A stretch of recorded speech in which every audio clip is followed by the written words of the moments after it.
It was bad. He was just lying there. He was a body. They told me that he only had a 1% chance of living, and that everything that was done, but that he was not survivable.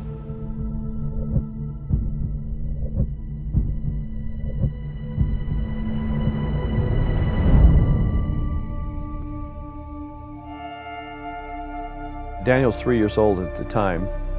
Time came to go to church, and everybody gathered to get in the car, and there was no Daniel. So I started looking for him.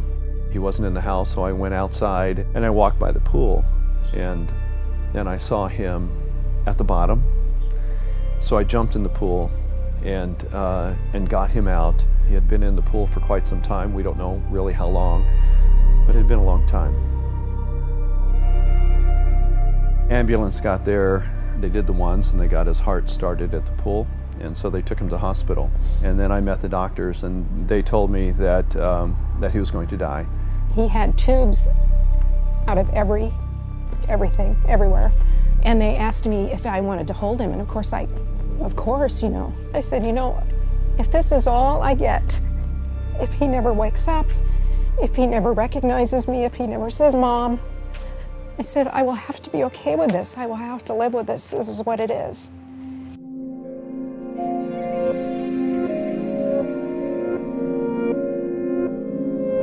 The hopes and dreams that you have for your child, you know, those are all gone. Daniel was unresponsive. He had no voluntary movement for a long time, years.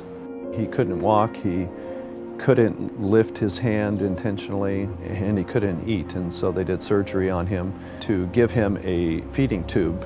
And Daniel still has a lot of limitations. He doesn't talk. We've had all the struggle with taking care of him, taking care of a disabled child. It took him years, but he eventually learned how to stand and then take a step. It took years for him to learn how to eat. Daniel has proven to us that his disability is really a springboard to a really incredible life.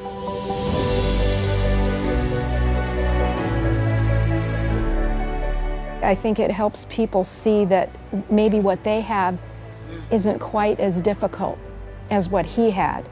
And if he's moving forward living life, then they can move forward and live life too.